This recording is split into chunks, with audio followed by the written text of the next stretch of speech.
Bedanya dengan narasi juru dakwah yang palsu, juru dakwah yang tidak benar, pemimpin yang tidak benar, itu di sini ya ikhwah. Yang pertama itu golongan yang pertama yang benar itu kalau menyampaikan sesuatu itu tidak berhenti di urusan dunia, pasti sampai kepada urusan akhirat, dan tidak berhenti kepada iming-iming surga saja, tetapi juga diberi perhatian tentang pedihnya adab Allah Subhanahu wa taala. Wa a'tadna lil kafirina adzabam muhina. Maka kalau ada orang mengajak kita dan berhenti hanya sampai kepada urusan dunia, Anda hati-hati. Kalau Anda memilih saya, maka nanti jalan-jalan di kampung Anda akan kami bikin mulus. Anak-anak muda apalagi, kami akan beri kesempatan kerja yang luar biasa dan dipermudah, tidak berbelit-belit birokrasinya. Satu atap, within 5 minutes urusan Anda selesai, katanya gitu. Jangan ikut, saudara, karena dia berhenti di dunia. Tapi kalau orang menjelaskan kepada kita sesuatu, kemudian tidak berhenti di dunia saja, dia memberitahu tentang akibat akhiratnya, baru kita berpikir barangkali benar, barangkali masih. Ya kan? Sebab sekarang banyak sekali orang-orang yang menjual surga padahal surga bukan milik dia. Ya kan? Iya.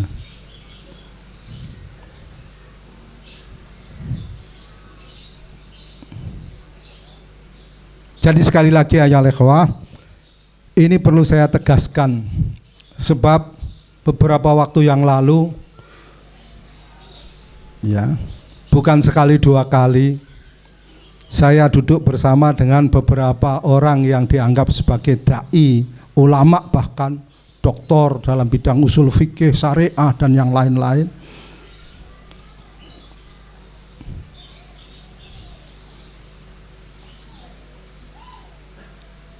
Itu mereka tidak menjelaskan perkara ini dengan jujur. Ya, sebelum 17 April ya, saudara-saudara sekalian, mungkin di antara saudara-saudara ada yang mendengar, ya, orang yang duduk sebelah kiri saya, bukan sebelah kanan, sebelah kiri saya sebagai narasumber mengatakan, siapa yang tidak mencoblos 0 sekian, ya kan, mengkhianati Islam dan kaum muslimin, katanya gitu. Ya kan? Saudara-saudara, masih ada rekamannya ini. Keliru itu keliru, saudara-saudara sekalian. Siapa yang tidak mempunyai keinginan dan berusaha sungguh-sungguh membawa Al-Quran dan Al-Islam untuk memenangkannya di atas segala way of life, segala tuntunan hidup, maka dia mengkhianati risalah, mengkhianati Allah dan Rasulnya. Tentunya mengkhianati Islam dan kaum muslimin, ya kan? Apa mau dipisahkan kaum muslimin dengan Allah dan Rasulnya? Ya. Jadi sekali lagi, kalau kita disebutkan kepada kita perjuangan umat Islam hanya satu, saudara-saudara sekalian. Di mana-mana perjuangan umat Islam itu hanya satu. Jadi ukurannya mudah, yaitu pada surat As-Saff ayat 9 dan surat At-Taubah ayat 33. Ya. Kalau saudara-saudara mengajak saya, kita mengatakan begitu kepada mereka, dengan Al-Quran dan Al-Islam, kemudian kita perjuangkan bagaimana dengan Al-Quran dan Al-Islam kita menangkan din Allah Al-Islam di atas segala tatanan hidup, bismillah. Ya. Apalagi baru ke Monas, ke Afghanistan kita datang, saudara. Iya kan? Nggak ngerti Afghanistan itu mana loh saya, saudara-saudara sekalian ya. Iya. Saya dari bandara, keluar bandara di Peshawar, ya, naik Delman, Dokar ya sini. Ya. Dipikir dari Malioboro ke Keraton, jauh ternyata. Nggak ngerti lagi, kita tanya tukang delmannya pakai bahasa apa coba. Ya sampai. Ya. Dan hari ini saya duduk di depan Anda.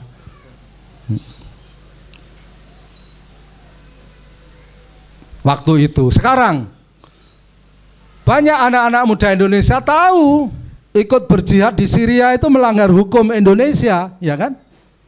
Melanggar hukum internasional, ya kan? Tapi mereka tahu bahwa di sana ada sebuah perjuangan dengan membawa Al-Quran dan Al-Islam untuk memenangkan Al-Islam di atas segala tuntunan hidup. Mereka datang, saudara-saudara sekalian, ya kan? Mengorbankan tenaganya, kok tenaga, mengorbankan hartanya, mengorbankan nyawanya, apalagi cuman kuliahnya, ya. Datang mereka.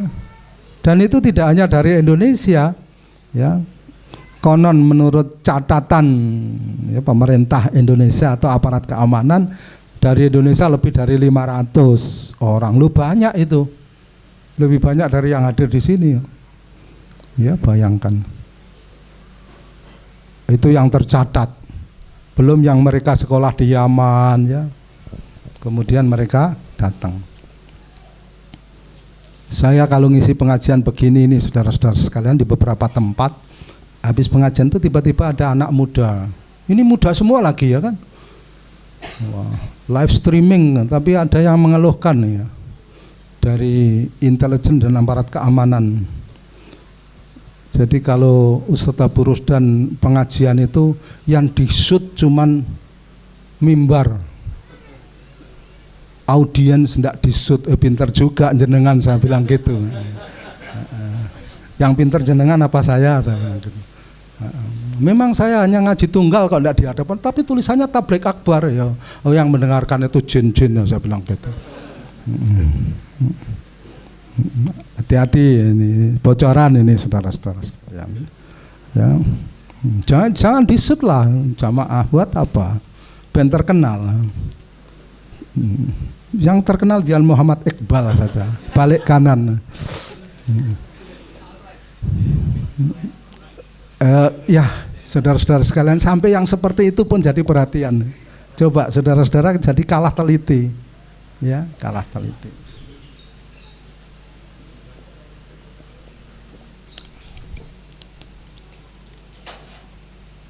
Saya kan tidak melihat antum minum.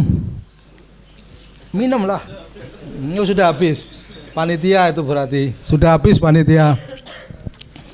Jadi sekali lagi ya ikhwah, saya tarik kepada sejarah perjuangan umat Islam bangsa Indonesia. Jadi sejarah perjuangan umat Islam bangsa Indonesia ya hanya satu berarti.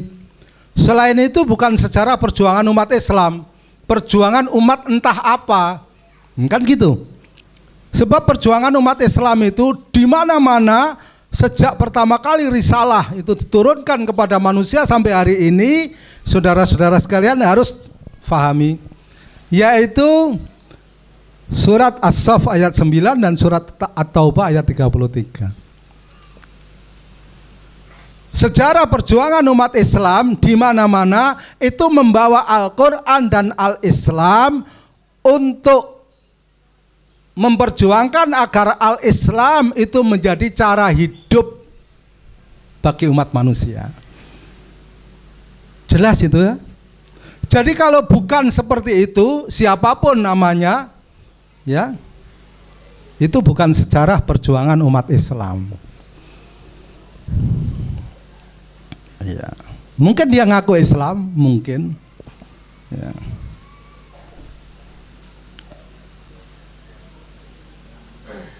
Kenapa Dipati Unus kemudian bangkit membawa pasukannya ke Melaka melawan Portugis? Kenapa Pangeran Diponegoro rela meninggalkan istananya, membawa para petani dan pengikutnya yang setia melawan Belanda?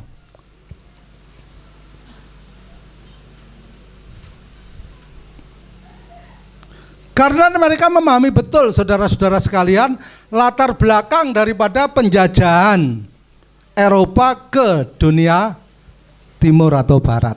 Mereka memahami betul. Sesuatu yang difahami oleh Dipati Unus, sesuatu yang dipahami oleh Diponegoro, ternyata tidak kita fahami. Itu persoalan besarnya. Ya. Jadi kita telat berapa lama cara berpikir? Kalau Dipati Unus tahun 1511, kita telat 5 abad, saudara-saudara sekalian. Kalau Pangeran Diponegoro 1825, katakanlah, kita telat berapa? 2 abad lebih. Ya. Coba kita renungkan.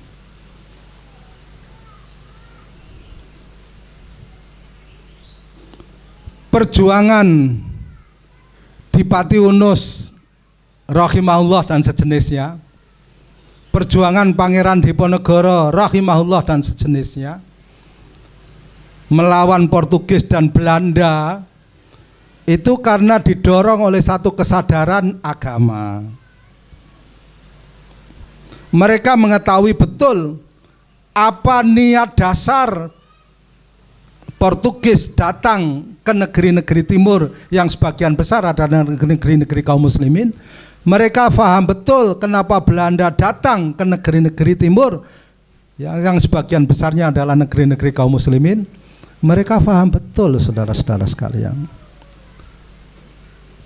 Karena penjajahan barat, sekali lagi, ke negeri-negeri kaum muslimin, ini dimulai dari apa yang disebut dengan Perjanjian Tordesillas, ya, 1494, ya, di Spanyol, antara kerajaan Katolik Portugis dan kerajaan Katolik Spanyol dengan Paus Alexander VI di Vatikan. Pada waktu itu namanya Gereja Vatikan mempunyai kekuasaan yang luar biasa, sampai kemudian diruntuhkan oleh gerakan nasionalisme dan gerakan Protestan, sehingga kerajaan Vatikan hanya merupakan satu kota kecil, ya, yang diberi konsesi apa ya, kemudahan sedikit untuk mengadakan ritual keagamaan untuk ganti paus, ya, ritual keagamaan kalau hari Natal dan sebagainya. Tapi tidak punya kekuasaan apa-apa. Dulu namanya paus mempunyai kekuasaan untuk menggerakkan tentara di seluruh Eropa. Ya. Perang-perang salib antara Eropa dengan Salahuddin Al-Ayyubi dan sebelumnya serta setelahnya itu digerakkan oleh paus.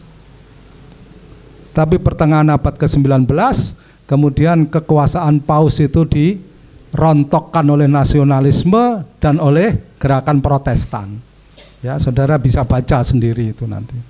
Tapi yang jelas dari situ, dari awal Perjanjian Tordesillas itu, paus masih mempunyai satu kekuasaan besar. Dalam hal ini Paus Alexander VI, dia kemudian memberi restu kepada Spanyol, ya, kerajaan Katolik Spanyol, untuk ke arah barat melakukan penjajahan, kerajaan Katolik Portugis ke arah timur melakukan penjajahan. Itu yang memulai mereka. Sekali lagi, apakah ini kerajaan Katolik atau nanti setelah 1800-an kemudian kerajaan Protestan mendominasi penjajahan di negeri-negeri kaum muslimin? Yang jelas dua-duanya itu mempunyai satu target yang luar biasa, menguasai, seperti Anda sekalian sudah pahami dari sejarah, mereka menguasai dengan 3G, ya, 3G, belum 4G, ya, 3G, ya, belum 4G, belum Android, masih jadul, saudara-saudara, ya. Yaitu yang pertama, tapi mereka sembunyikan malu-malu. Yang pertama itu gospel sebenarnya. Mereka ingin menguasai agama. Yang kedua menguasai glory, kehormatan. Yang ketiga menguasai gold. Subhanallah, kalau saya renung-renungkan tulisan para ulama Islam, maksud saya, tentang maqasidus syariah. Jadi ini bukan perkara politik, saudara-saudara sekalian. Dalam pengertian politik mereka, ya, ini adalah perkara din. Kalau saudara-saudara sekalian perhatikan, maqasidus syariah, ya, menurut para ulama usul fikih, itu kan tujuan Allah menciptakan syariat dan menurunkan kepada umat manusia, itu kan ada 5 perkara yang perlu diperhatikan, yaitu hifdzuddin, menjaga din. Yang kedua hifdzun nafs, menjaga jiwa. Yang ketiga hifdzul aql, menjaga akal. Kemudian yang keempat, ada yang mengatakan hifdzun nasl, ada yang mengatakan hifdzul irdi, menjaga kehormatan atau keturunan. Kemudian yang kelima baru hifdzul mal. Saudara-saudara sekalian, kalau ini kemudian diambil yang pokok, ya, oleh penjajahan barat, gospel din diambil, ya kan? Yang kedua glory al-irdu, kehormatan diambil. Kemudian yang ketiga mereka mengambil gold, emas, al-mal diambil. Habis. Untuk mengambil 3 ini mereka menghalalkan dalam tanda kutip, mereka bukan menghalalkan saja, tapi halal haram itu hak Allah, ya. Jadi mereka melakukan pembunuhan terhadap jiwa yang mestinya harus dilindungi, dan mereka melakukan perampasan terhadap kehormatan yang mestinya dilindungi. Ya, saudara-saudara masih ingat Westerling membunuh berapa puluh ribu manusia muslim di Makassar? Saudara-saudara masih ingat sampai hari ini masih lukanya dan masih ada yang hidup, betapa wanita-wanita muslimah menjadi budak seks tentara Jepang? Saudara-saudara masih ingat? Jadi walaupun mereka mengatakan 3 saja, yaitu gospel, glory, dan gold, yang 2 ini juga diambil juga, yaitu kehormatan dan jiwa diambil, nyawa manusia. Jadi ayo lehwah, jadi sekarang ini, ya, sekarang ini kalau kita melihat ada pergeseran tentunya. Penjajahan modern itu mereka tidak mendatangkan tentara sendiri. Dulu tentara yang didatangkan itu tentara company, ya, tentara Belanda datang. Jadi tidak ragu-ragu orang pribumi, ya. Orang pribumi itu kalau perang melawan penjajah Belanda, yang dilawan memang ya rambutnya pirang, matanya biru, ya. Tidak bisa bilang kulok nuwun sewu, tidak bisa. Tapi pemerintah penjajah ketika mereka memutuskan karena tidak sabar lagi, ya, menghadapi perlawanan-perlawanan itu, mereka memutuskan untuk pulang ke negerinya. Inggris pulang ke negerinya, Belanda pulang ke negerinya, Jerman pulang ke negerinya, Perancis pulang ke negerinya, Italia pulang ke negerinya. Mereka mengatakan, kami tidak akan tinggalkan negeri-negeri jajahan yang mayoritas negeri-negeri Islam ini, negeri-negeri kaum muslimin ini, sampai kami mempunyai kader-kader pribumi. Rambutnya rambut Jogja, matanya mata Jogja, kakinya kaki Jogja, blangkonnya blangkon Jogja, kerisnya keris Jogja, tapi isi pikirannya Belanda, hatinya hati Belanda. Dan yang lain-lain tentunya bukan Belanda saja, sebab kan pergeseran, penjajah itu bergeser setelah tahun 1870, setelah ada revolusi Prancis, kemerdekaan Amerika dan sebagainya, ya kan, bergeser. Amerika menjadi negeri yang tadinya dijajah oleh Inggris, oleh Prancis, oleh Spanyol, menjadi negeri yang menjajah mana-mana. Ya. Tidak terasa, karena apa, sekali lagi saudara-saudara sekalian, mereka tidak menjajah langsung dengan tentara mereka, ya. Mereka menjajah dengan tentara pribumi yang sudah diamerikakan. Mereka menjajah tentara pribumi yang sudah diinggriskan, ya. Maka mereka tidak makan lagi singkong, mereka makannya kastengel, pribumi tapi kastengel. Apa kastengel itu, Mas Saudara? Ya. Kastengel ya apa? Hah? Tidak tahu kastengel. Orang Jogja tidak tahu kastengel. Jadi sekali lagi ya ikhwah, ini penting untuk kita fahami betul perkara-perkara dasar ini. Setelah kita tapi jangan meninggalkan yang pokok itu tadi.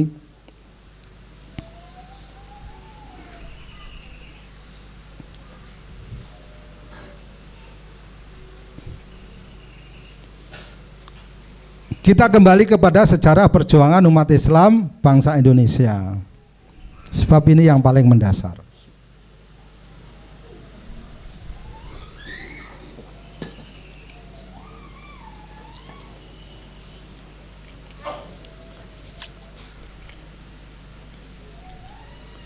Yang tidak boleh saudara-saudara lupakan, sejarah perjuangan umat Islam dimanapun juga, termasuk di Indonesia, itu hanya satu. Yang disebut perjuangan Islam itu hanya satu, saudara-saudara, yaitu membawa Al-Quran dan Al-Islam, untuk menjadikan Al-Quran dan Al-Islam itu menjadi jalan hidup, mengatasi seluruh jalan hidup yang ada. Sekali lagi saudara hafalkan surat Shaf ayat 9 dan surat At-Taubah ayat 33. Itu pegangan utama, saudara-saudara. Jadi kalau sekarang orang menawarkan kepada kita, ayo ikut kami, apa ini? Ini perjuangan umat Islam. Kalau Anda tidak mengikuti kami, Anda mengkhianati perjuangan Islam dan kaum muslimin. Untuk apa? Untuk apa? Untuk demokrasi. Waduh, nanti dulu. Ya, nanti dulu, saudara-saudara. Kalau untuknya itu tidak sesuai dengan surat As-Saff ayat 9 dan surat At-Taubah ayat 33, itu bukan perjuangan Islam. Saudara harus pahami, itu bukan perjuangan Islam.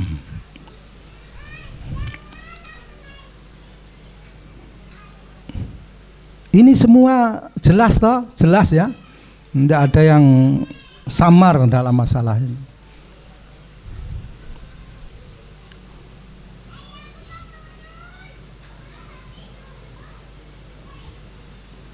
Pada masa-masa awal proklamasi RI 17 Agustus 45 sampai kemudian dekret 5 Juli 59, bentuk perjuangan Islam dari kaum muslimin bangsa Indonesia masih ada. Ya. Walaupun mereka terpolarisasi dalam dua bentuk cara. Ya, dua bentuk cara. Secara garis besar. Selain itu ya, kalau yang tidak mengikuti itu bagaimana? Ya bukan perjuangan umat Islam, yaitu berjuang iya, ya beras, baju dan uang yang dikejar. Tapi memperjuangkan Islam dalam pengertian membawa Al-Quran dan Al-Islam, supaya Al-Quran dan Al-Islam itu menjadi pedoman hidup bagi bangsa Indonesia. Karena di Indonesia lokalnya, maka itu masih ada sampai 5 Juli 59 dekret. Pada waktu itu kaum muslimin ada dua cara yang ditempuh. Ya, yang pertama yang ditempuh oleh Pak Nasir dan kawan-kawan, Pak Nasir Allah yarham, ya, yaitu melalui jalur perjuangan parlementer, bukan politik, dua-duanya politik soalnya. Jalur perjuangan parlementer. Tetapi apa pesan yang dibawa? Jelas surat As-Saff ayat 9 dan surat At-Taubah ayat 33. Nanti saya akan bacakan kepada saudara-saudara sekalian. Saya bacakan dokumentasi itu. Kemudian yang kedua, perjuangan umat Islam pada masa itu, yang satu sampai tahun 62 menempuh cara iman, hijrah, dan jihad yang ditempuh oleh Imam Sekar Maji Marijan Kartosuwiryo. Kita harus memandang dengan rasional, saudara-saudara sekalian, karena akal itu tidak seperti hati. Akal itu tidak punya rasa takut, ya. Jadi kita mengkajinya dengan ninah itu apa? Sareh, dengan tenang, urut, ya. Bisa kita berdialog dengan siapapun, ya. Tidak perlu ada rasa takut. Ini ada di dalam sejarah semua kok. Dokumentasinya jelas, ya. Jadi kaum muslimin yang tidak menempuh perjuangan dengan tujuan memenangkan, ya, dalam tanda kutip, memang kalimatnya memenangkan Al-Quran dan Al-Islam agar menjadi tatanan hidup yang berlaku di Indonesia, itu bukan perjuangan Islam. Mudah kan? Terus perjuangan apa? Ya berjuang itu tadi, saudara-saudara sekalian. Apa itu berjuang itu apa toh? Ya ingat itu, nanti ditulis, jadikan ringtone. Ya. Tapi pakai bahasa reformatif kalau pakai ringtone. Allahu Akbar, berjuang, beras baju dan uang, subhanallah gitu. SMS baca gitu. Ada punya ringtone gitu antum?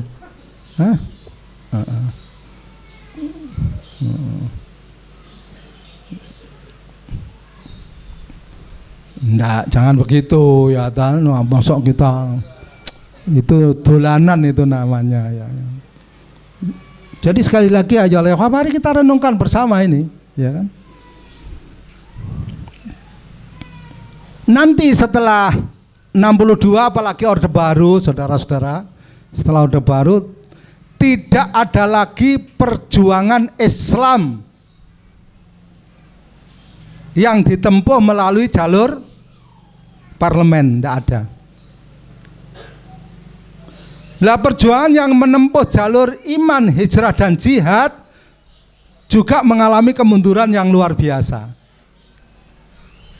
Nanti bisa kita kaji, ya. Tapi itu kan perlu tahapan. Moga-moga cukup. Saya tinggal punya waktu 50 menit ini, ya.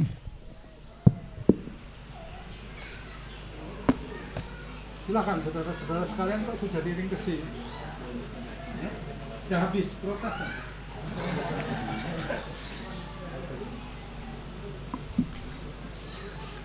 Nah, ini masih ada ini. Silakan kalau ya? Masuk saya lempar situ, antum ambil situ. Oh cukup. Jangan malu-malu.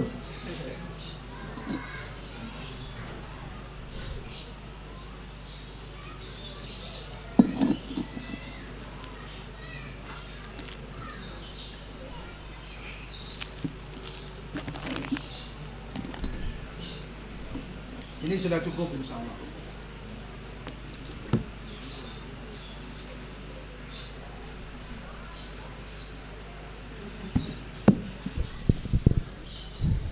Ayo ikhwah, para ikhwan dan para akhwat yang dirahmati Allah Subhanahu wa taala. Saudara-saudara pernah baca buku ini? Debat Dasar Negara Islam dan Pancasila di Konstituante 1957. Pidato Muhammad Nasir, Profesor Haji Abdul Qahar Muzakir, Hamka, Kiai Haji Muhammad Isa Ansori, Mr. Kasman Singotimejo. Sudah pernah baca ini? Sudah pernah baca ini belum? Waduh, saya ini orang tua, saudara-saudara sekalian. Sudah hampir kepala 6. Sudah baca ini, kok antum belum? Antum kepala 2 palingnya. Mahasiswa-mahasiswa. Saya itu kalau teriak Allahu Akbar itu keras kalau imam sholat id saja, saudara. Sudah tidak kuat. Antum itu saya lihat kalau Apa jadi MC saja teriaknya keras tadi Allahu Akbarnya, ya kan? Coba, mesti sudah baca ini harusnya.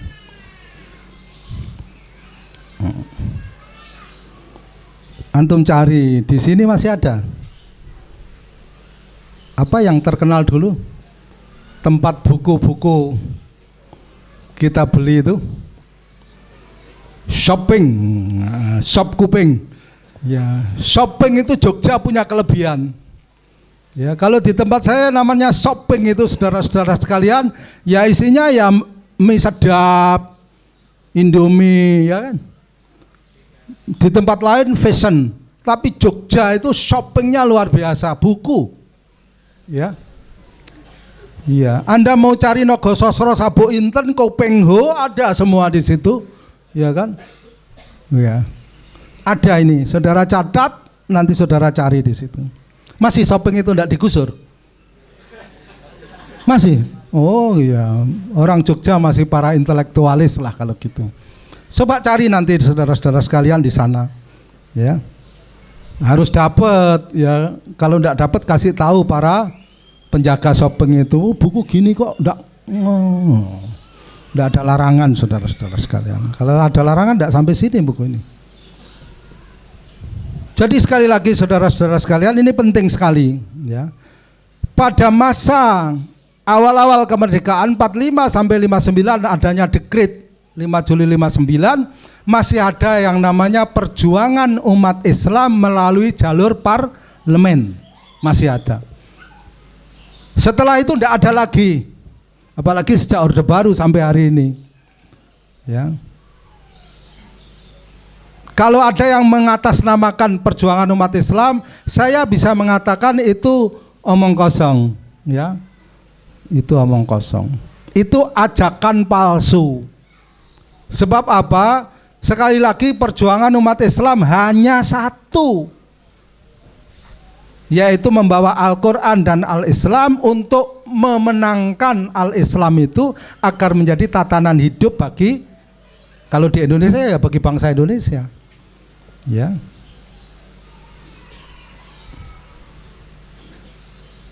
Ini supaya dijelaskan.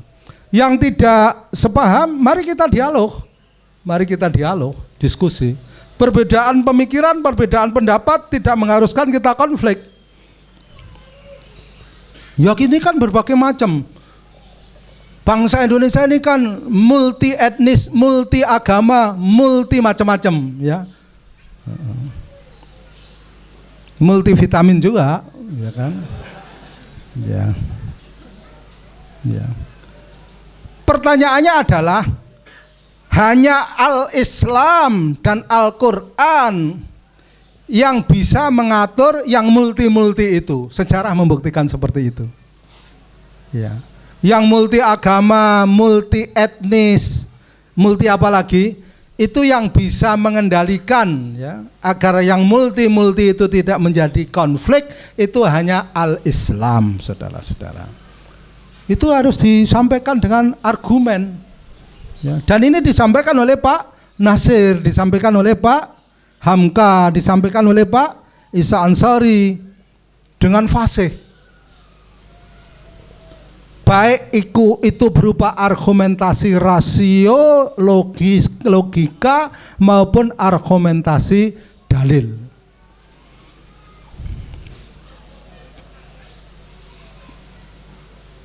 Hanya persoalannya beliau-beliau ada di parlemen, ada di konstituante. Hari ini saudara-saudara sekalian, ada perjuangan yang juga berupa perjuangan peradaban, intelektual.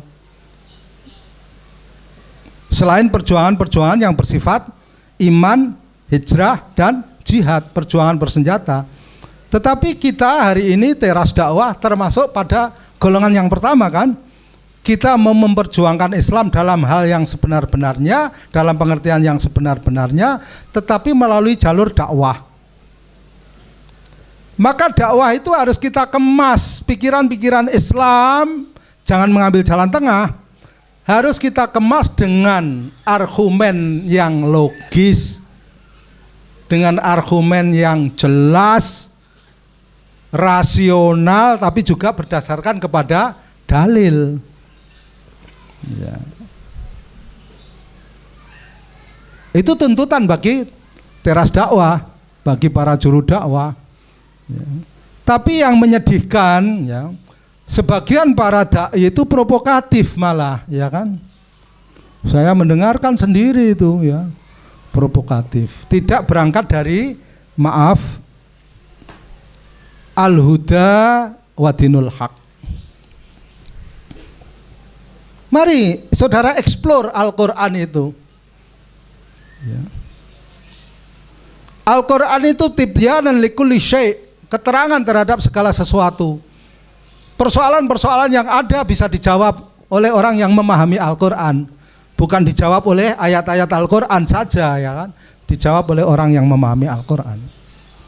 Sekali lagi Al-Quran itu ayyuhal ikhwah, suyirat bihil jibalu wa qutti'at bihil ardu wa kullima bihil mauta. Hebat enggak? Gunung-gunung itu berterbangan, bumi terbelah, orang mati bisa bicara. Coba saudara-saudara sekalian, Densus 88 mencoba untuk mempraktekkan, ya kan? Orang mati disiksa tidak bisa bicara, saudara. Yang bisa bicara ya orang yang hidup, ya kan? Walaupun dia diem itu akhirnya bicara juga, ya kan?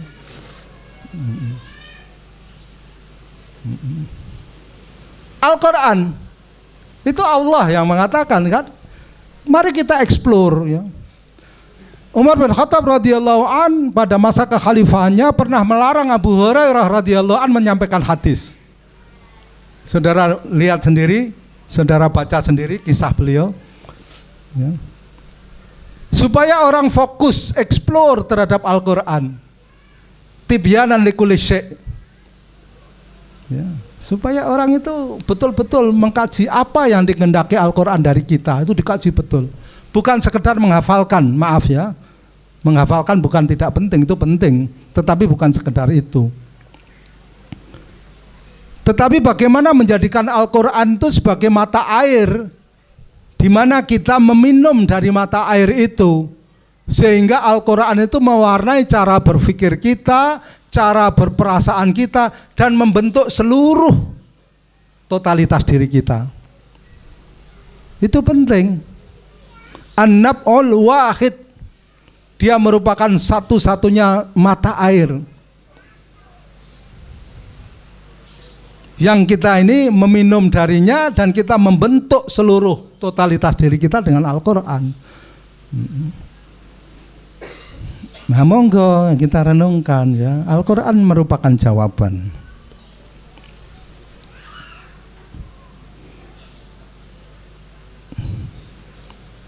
Saudara-saudara sekalian, saya bacakan sebagian, tentunya, ya, sebagian.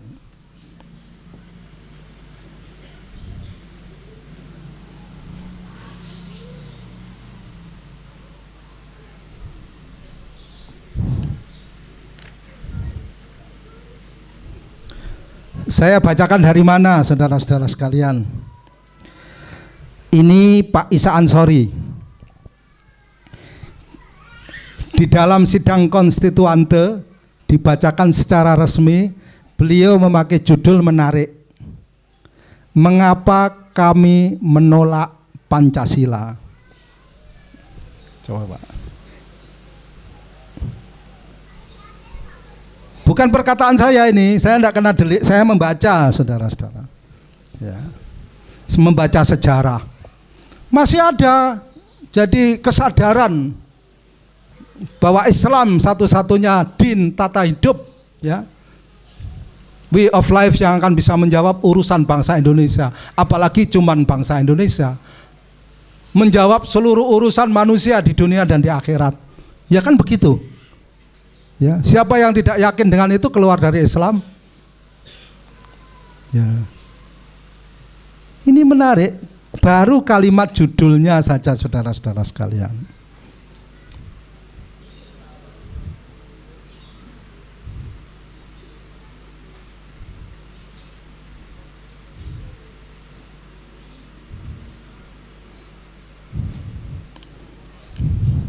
Menarik sekali ini, subhanallah. Kalau saya bacakan sepotong-sepotong, saya mengurangi nilai dari pidato ini. Tapi kalau saya bacakan semua, kita adakan daurah 3 hari, tidak cukup. Ya.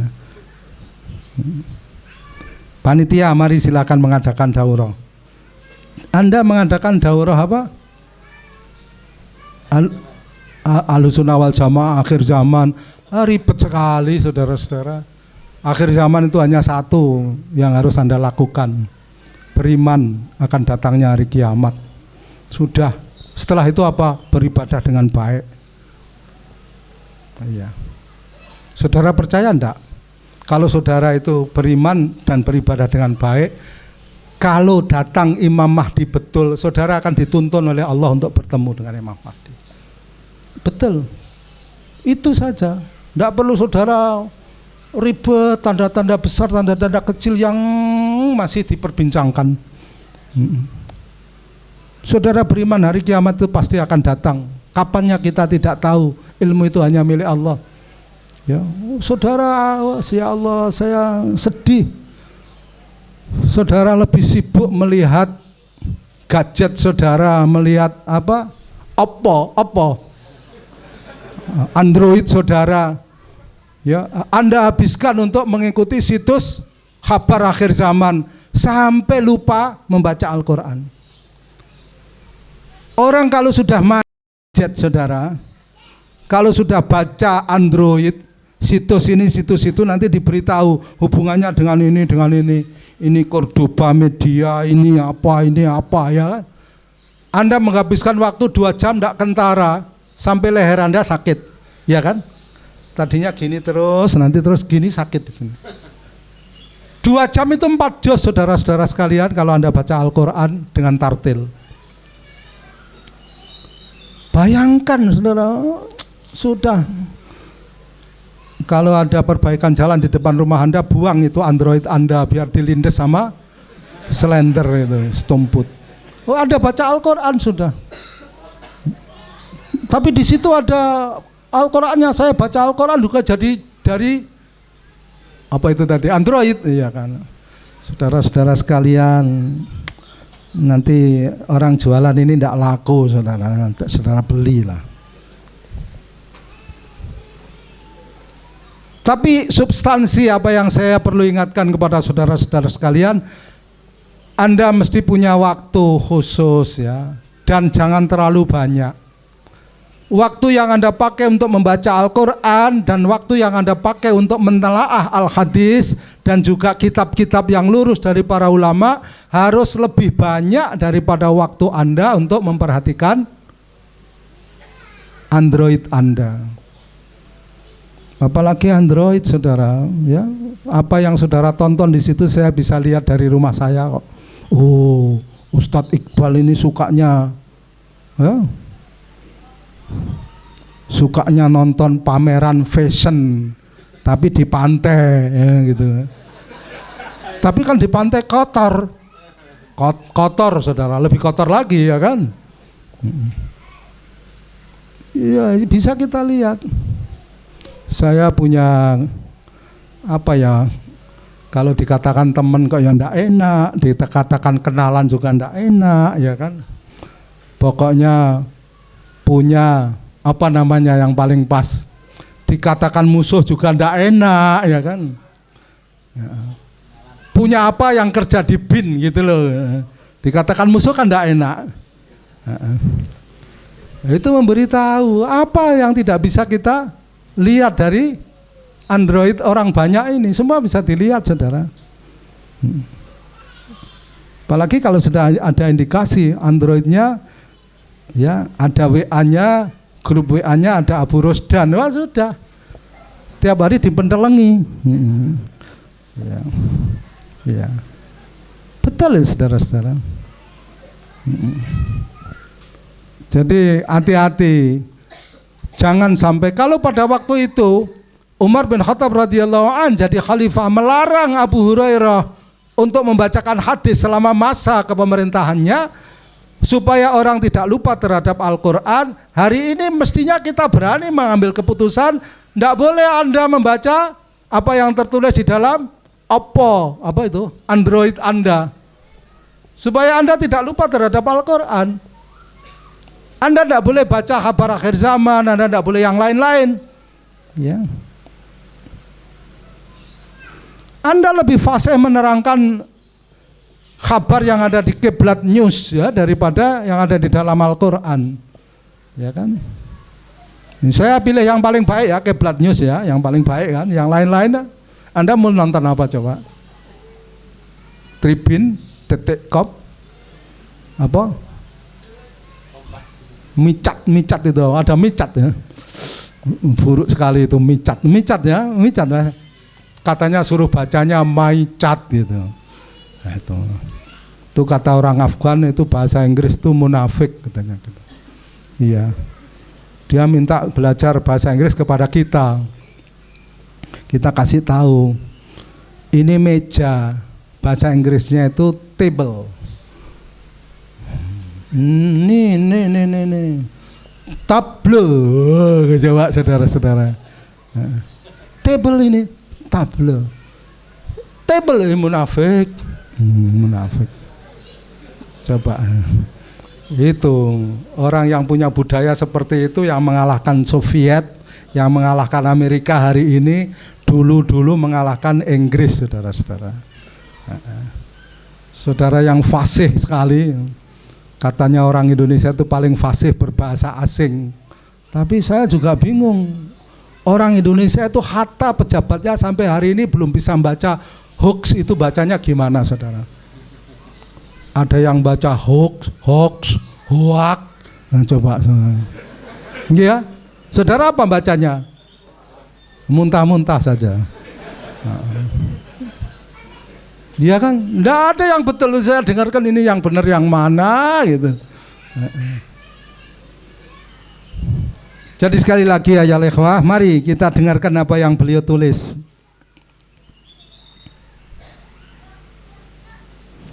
Saudara Ketua, ini satu alinea saya bacakan.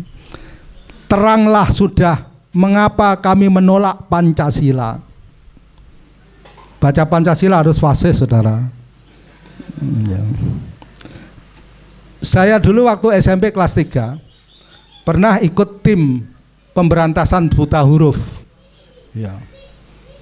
Terus datang ke satu desa di lereng Gunung Muria. Saya kan di Kudus, jadi di lereng Gunung Muria.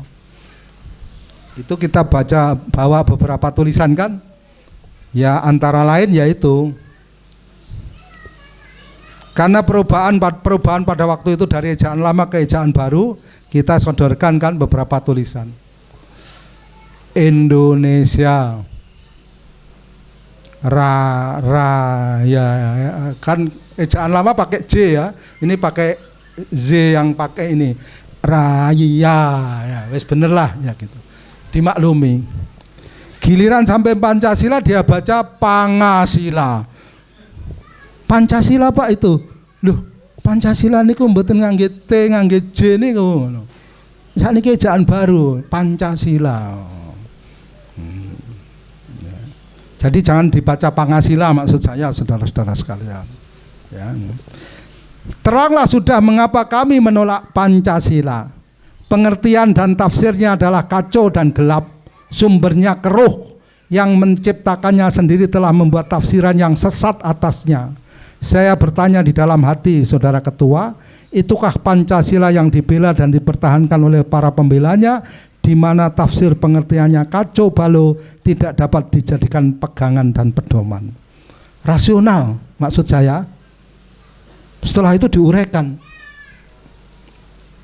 Ya. Menarik kan menurut apa yang saya pahami, kalimat ini menarik. Dia uraikan betul gitu.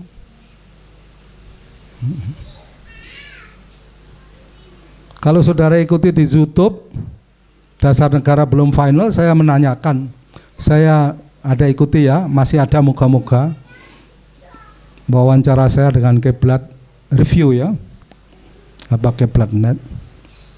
Saya mau satu contoh saja. Siapa pemimpin Indonesia yang Pancasilais sejati? supaya kita bisa menjadikan ia sebagai contoh. Maka di dalam Al-Quran ada contoh siapa panutan kita tentang Islam yang bisa dijadikan contoh, ya kan? Rasulullah. Kita bisa lihat. Bahkan dalam banyak keterangan hadis, siapa panutan kita kalau kita mau sholat secara baik? Rasulullah. Sallu kama ra'aitumuni usolli. Kita tidak mempersoalkan yang lain-lain, kita tidak urusan politik, saudara. Ini pengajian murni, ya kan, siapapun mari kita kaji dengan kepala dingin, ya. Kita mau satu contoh saja.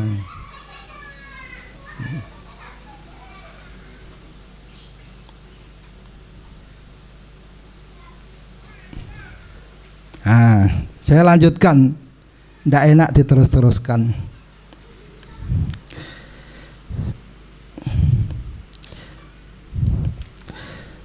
Kemudian berikutnya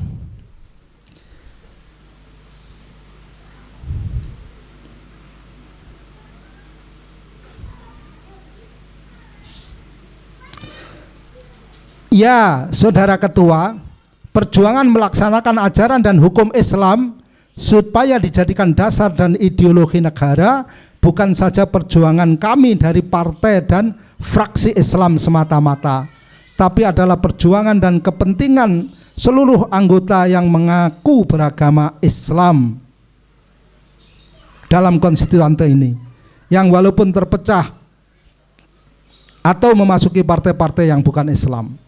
Islam yang menjadi anutan dan pedoman baik hidup atau mati. Saudara-saudara renungkan, kalimat ini bukan kalimat yang dibuat oleh penyair, tapi oleh iman, saudara. Islam yang menjadi panutan dan pedoman baik menjadi anutan, ya, baik hidup atau mati. Saya ulangi lagi, baik hidup atau mati, menuntut kepada segenap pemeluknya, laki, perempuan, tua, muda, di mana saja dia berada, supaya menegakkan ajaran dan hukumnya itu. Saudara renungkan, ya. Baik dalam kehidupan bermasyarakat dan bernegara, ataupun dalam kehidupan pribadi, syahsiah dan ijtimaiyah. Ini diucapkan resmi, saudara-saudara sekalian, di satu sidang resmi konstituante. Saudara bisa renungkan, apa yang mendorong seseorang bisa menyampaikan hal seperti ini di sebuah forum seperti konstituante itu.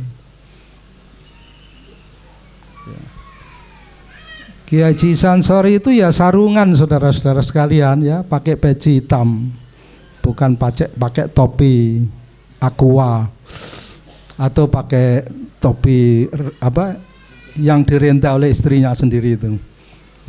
Pakai peci begini, pakai sarung. Tapi saudara renungkan kalimatnya, ya. Sudah begitu menjawab pertanyaan, ajaran dan hukum apa yang wajib dijalankan oleh kaum muslimin, dasar dan ideologi apa yang wajib diperjuangkan oleh kaum muslimin Indonesia, maksudnya.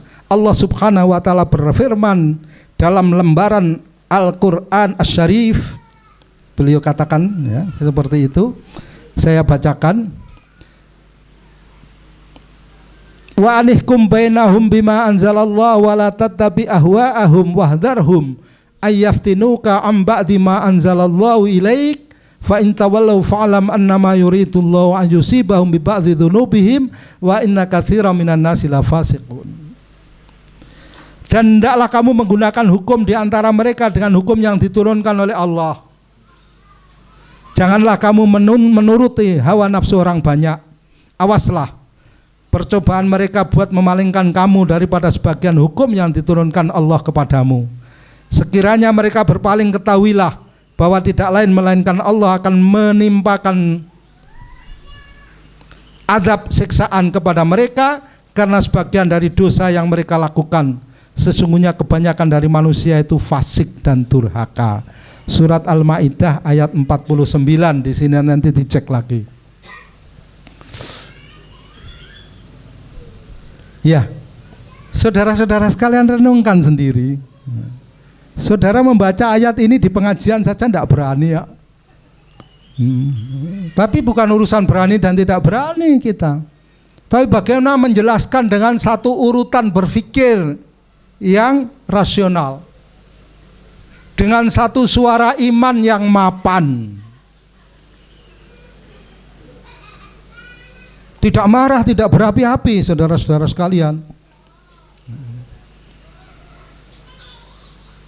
Saya mendengar ada seorang mubalik ya, atau dai dalam satu forum, namanya juga forumnya forum, depannya enggak saya baca ya, titik-titik ulama gitu. Kan ada banyak, ada ijtima ulama, multaqo ulama, ada lagi apa lagi? Munadharah ulama, ada apa lagi? Ulama-ulama, titik-titik ulama. Saya dengar sendiri. Naik mimbar, Allahu Akbar, Allahu Akbar. Saya bilang ini belum Idul Fitri Pak, saya bilang gitu. Ya kan? Allahu Akbar, Allah Maha Besar. Jadi saudara-saudara sekalian, Allah yang Maha Besar, presiden itu kecil terus gitu. Loh bagaimana? Ini tidak mendidik saudara-saudara sekalian, ya kan? Presiden juga besar kalau dia mengabdi kepada Allah, ya. Kalau dia menjadi hamba Allah, dia besar juga, ya kan? Yang bilang Allahu Akbar, kalau dia hamba taghut ya kecil juga, ya kan? Abadat taghut. Ya. Saudara baca di surat Al-Maidah ayat berapa? 60. Ya. Kita lihat saudara. Kalau tidak percaya gitu, hamba taghut itu 50 menit lagi. Ya. Saya suka mengabaikan, ini saya sudah diperingatkan 5 menit lagi. Enggak. Saya pulang saja kalau 5 menit lagi. Setuju? Oh, antum menghadapi banyak orang. Saya bacakan di surat Al-Maidah ayat 60. Antum yang hafal Al-Maidah 54 atau 51? Hah? Ya, saudara-saudara yang hafal Al-Maidah berapa? 51, 54. Sudah tidak hafal yang lain. Ya, yang 60 saudara-saudara sekalian. Allah berfirman, ba'da a'udzubillahi minasyaitonir rajim, qul hal unabbiukum bisyarrin min dzalika matsubatan indallah man la'anahu Allah wa ghadiba alaihi wa ja'ala minhumul qiradata wal khanazira wa abadat taghut ulaika syarrum makana wa adallu an sawa'is sabil. Saya menekankan kepada 3 kata. Wa ja'ala minhum al-qiradata wal khanazira wa abadat taghut, ya. Lalu mereka dijadikan, saya mau menerjemahkan tidak sampai hati saudara, ya. Lalu mereka ada yang dijadikan kera dan babi. Saudara baca sendirilah nanti ya. Dan orang yang abadat taghut, dia tulis menyembah terjemahannya.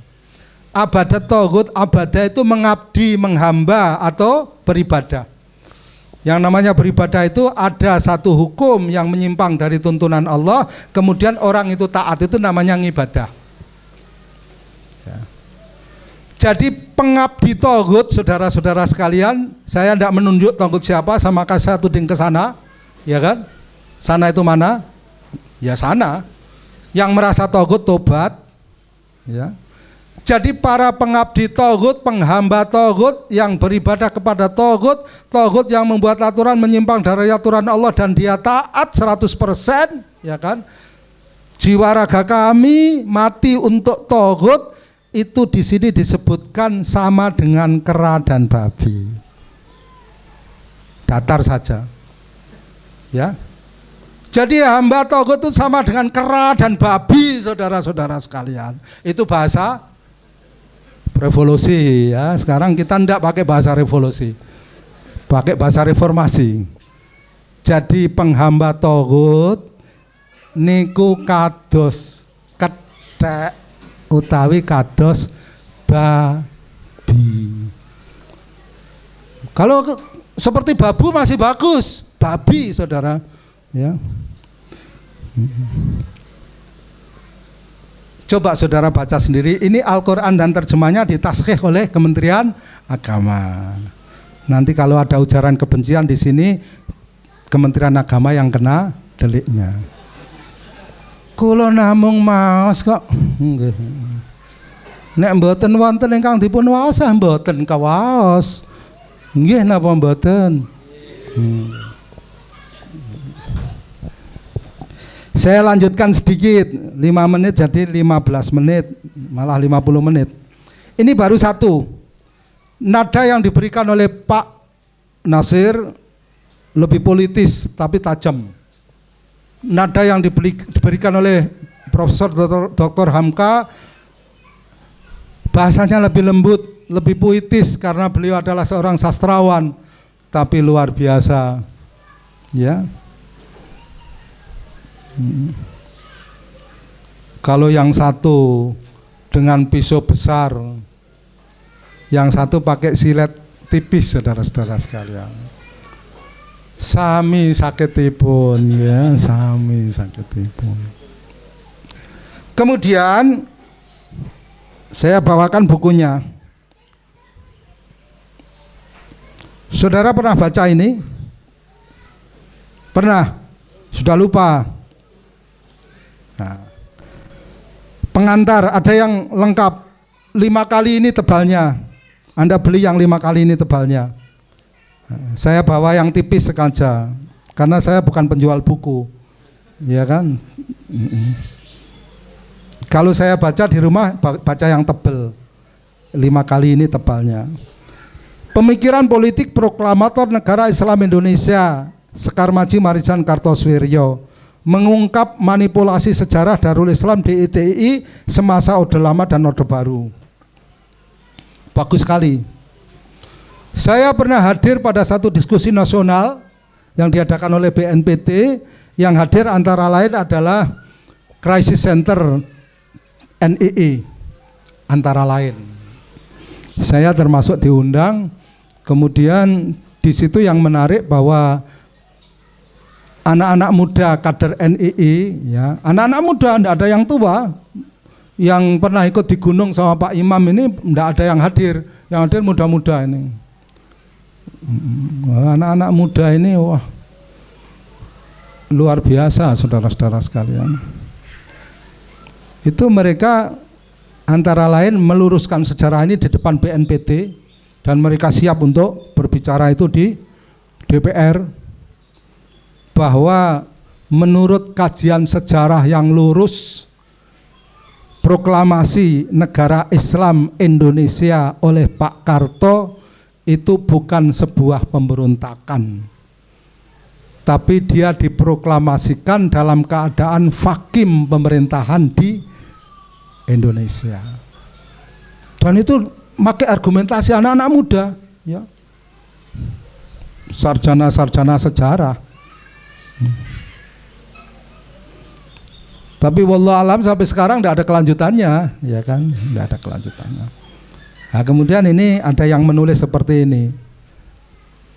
Terlepas dari siapa yang menulis, tulisan ini perlu dikaji sebagai satu kajian sejarah bahwa umat Islam bangsa Indonesia pernah benar-benar memperjuangkan Islam, izul Islam wal muslimin, mengikuti tuntunan surat As-Saff ayat 9 dan tuntunan surat At-Taubah ayat 33, yaitu membawa Al-Quran dan Al-Islam untuk memenangkan Al-Quran dan Al-Islam itu di atas segala tatanan hidup yang ada.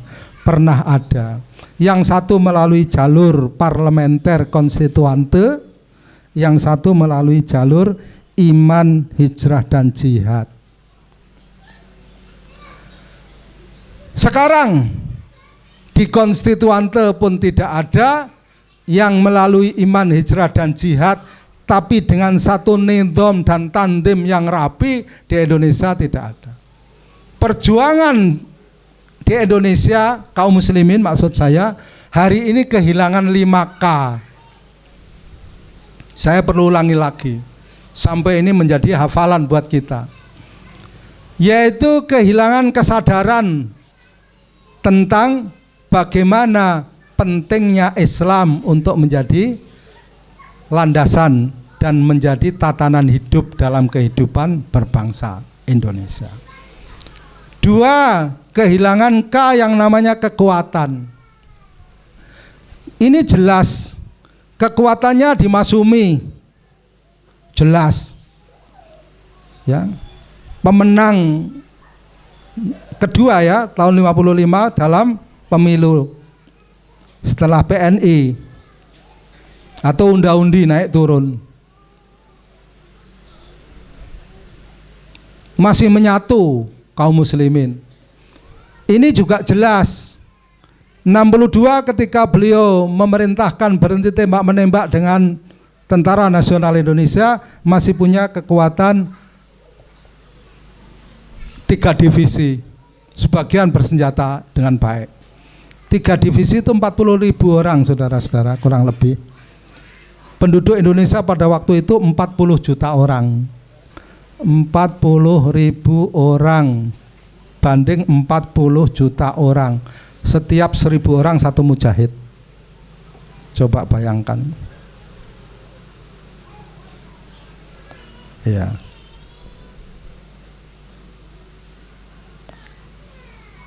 Kemudian K yang ketiga, konsep. Hari ini tidak jelas konsep perjuangan Islam. Kalau ini jelas masih. Perjuangan politik lewat parlementer, perjuangan bersenjata lewat iman, hijrah, dan jihad, jelas. K berikutnya, kehilangan kepemimpinan. Saya mau tanya kepada saudara-saudara sekalian, pemimpin perjuangan Islam di Indonesia itu siapa hari ini coba? Anda jangan baca Kaskus ya. Ya. Semua punya pemimpin, ya kan? Semua punya pemimpin. Dan pemimpin itu ada yang enggak betah memimpin satu kelompok, dia pindah jadi pemimpin kelompok lain. Ada pertanyaan di antara ikhwan yang bingung, Ustadz, apa boleh seorang pemimpin itu kemudian membawai banyak jamaah gitu? Barangkali maharnya tinggi, saya bilang gitu kan. Ya enggak boleh toh, saudara-saudara. Coba saudara-saudara, sekarang saya mau tanya, pemimpin perjuangan umat Islam bangsa Indonesia hari ini siapa? Tunjuk. Kalau tidak mau 1, 10, pemimpin kok 10? Ya 1, pembantunya 9, gitulah saudara-saudara. Saudara punya pemimpin sendiri, yang ada di sini saja pemimpinnya banyak loh, saya tahu loh.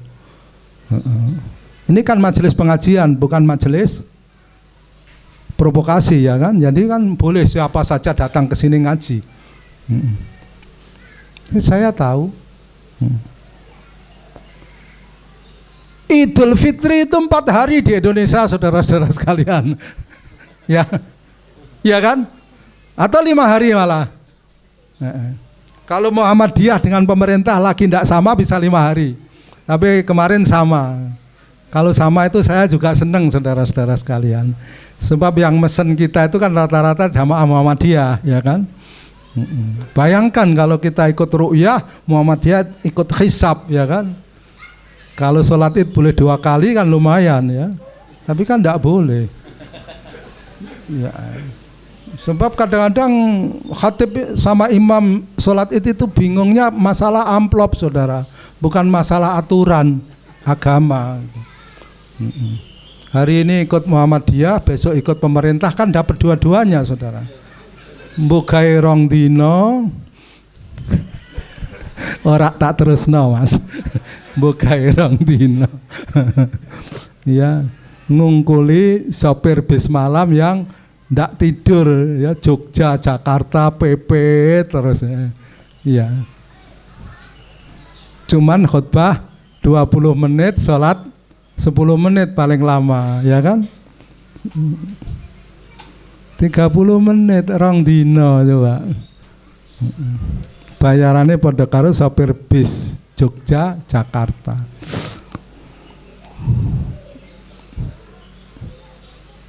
Sampai mana tadi? Kepemimpinan. Pemimpin saudara siapa? Sekarang kelembagaan, institusi perjuangan Islam tidak jelas saudara. Ya. Kalau dulu DITI, NII, ya Masumi jelas. Tapi sekarang saudara, yang menyatakan ini sebagai satu jamaah Islam itu saja ragu-ragu, ya kan?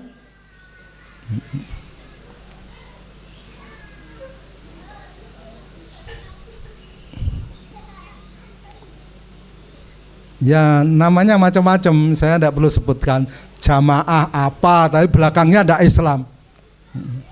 Saya ditertawakan sama Khalifah Khilafatul Muslimin, guru saya Ustaz Abdul Qadir Baraja. Ya ditertawakan.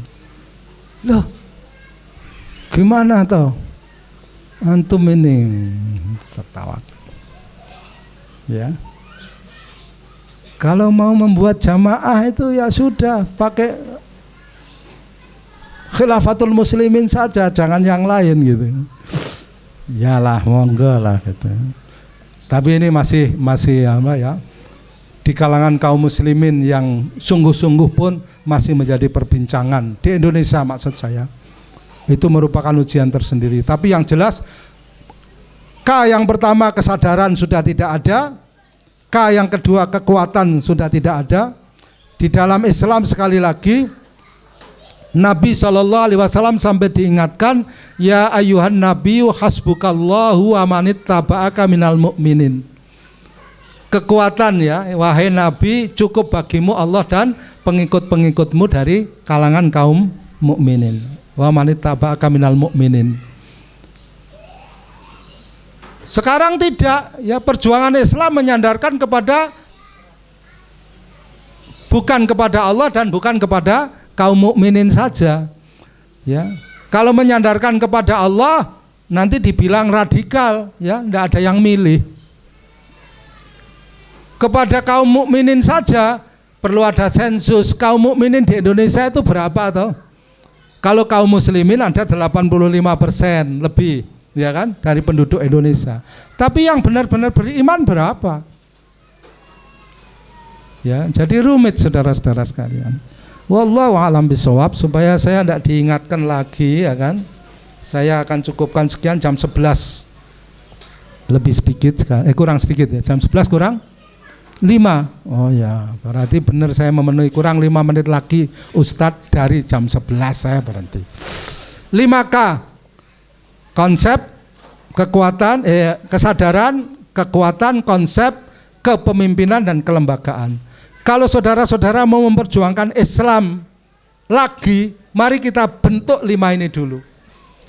Kalau saudara-saudara belum punya 5 ini, sama dengan saudara-saudara mau jualan bakso tapi belum punya mangkok, belum punya gerobak, belum punya kompor, belum punya daging, belum punya alat untuk menghancurkan daging, mencampur dengan tepungnya, belum punya lapak, ya kan? Itu namanya jualan bakso di angan-angan namanya, ya kan? Sama dengan orang memperjuangkan Islam tidak punya 5 ini, itu namanya memperjuangkan Islam di angan-angan, khayal itu saudara. Mari kita bentuk. Saya mau di depan, mau di belakang, mau di tengah, mau tidak jadi apa-apa. Pilihan terakhir itu yang saya pilih. Di depan tidak enak saudara, saya sudah takbir keras-keras, saudara tidak ikut saya, ya kan? Wallahu a'lam bishawab. Saya kembalikan kepada saudara Iqbal balik kanan. Wallahu a'lam bishawab. Fadal akhi.